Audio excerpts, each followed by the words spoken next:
Hello guys, ito yung araw na naghahanda ako ng mga gamit ko dahil pupunta kami ng Korcha. Mga ilang piraso lang naman tong dala ko guys. Basta ang importante ay hindi mo makalimutan yung panty guys. Is baka mag-side ka na lang ba pagdating mo doon at baka hindi ka na makaligo. At syempre huwag kalimutan yung dress para sa party at ang pinakamalakasan mong coat para sa lamig. At baka kay maging ayos na lang pagpunta mo doon. Sobrang lamig pa naman. At ito na nga guys, at hindi ko naman ito paano, may pinakamalakasan nating boots. Utang pa yan, di pa yan bayad. At nasa bus na nga kami guys at inaantay na lang namin yung iba pa na hindi pa dumadating. Misli! So guys, pupunta na kami sa Korcha. Ngayon na yung araw na kami, may 2 araw na lang, hindi na naging 3. 2 araw na, trip. Yes, Marlon. So, update ko kayo guys pag nandun na kami. At bumayabiyahe na nga kami dito guys at sana na hindi ako mahihilo nito guys dahil excited pa naman ako. Hindi ko nadala yung pinakamalakasan kong plastic. Excited ako guys dahil at last nakakalabas na rin ako sa lungga at makakakita na nga ako ng iba pang lugar at may maraming building. Puro syuta guys, dumating na lang kami. Ito yung makikita namin guys. Expected ko kasi guys yung may maraming building, yun pala na reality ako.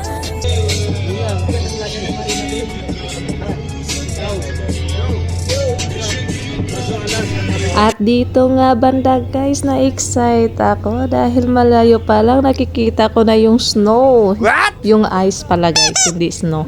Ice na nga pala yan. Ice doon sa kabilang bundok guys. Kaya na-expect ko na talaga guys na may snow pagdating namin doon sa Korcha. So ayan na nga guys, so, tignan nyo naman, ang ganda. Ini-enjoy ko na nga lang dito yung sarili ko guys dahil napakaganda nga naman ng tanawin. Kasi nasa tuktok na kami ng bundok nito guys dahil sobrang sakit na din ng puwet dahil sa haba ng biyahe. Meron pa din kami mga stopover pero hindi na ako nakapag-video pa guys. Picture lang kami. Sa sobrang haba ng biyahe guys, sumakit na nga yung balakang ko kakaupo. Pero ang pinaka-importante dyan ay safe kaming nakarating dito sa hotel na aming pagtutuluyan. Umalis nga kami mga alas 10 na ng umaga at dumating kami dito siguro mga malapit na alas 6 ng gabi.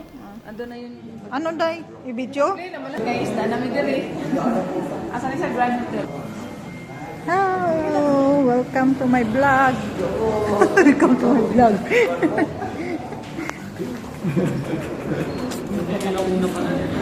Guys, nandito na kami sa airport. Okay. Ang bigat.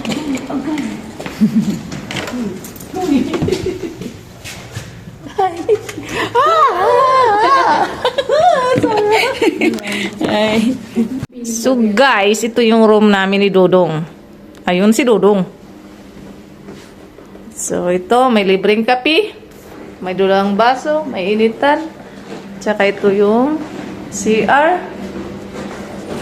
Oh, may hair blower. So, kompleto na sila. Ay, maganda pala dito, Dong. Kasi may hair blower na. May shower. So, guys, nalabas kami sa hotel kasi hanap kami ng pagkain. Kasi mamaya pa yung party. Hindi ba kabayan? Hindi namin alam, magtanong tayo.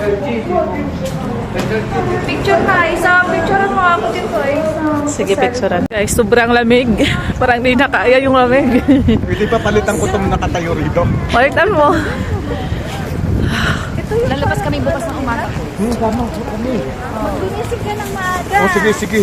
Huwag kang maglasing ngayong gabi. Pero may pa-breakfast tayo. Alas 5, alis na tayo. Alas 5 tayo. Baka nila. Guys, may ano pala dito. Bakit? Wala na akong bitbit. Ay, okay na. Tinanggap naman niya. Mabuti ko, tinanggap niya.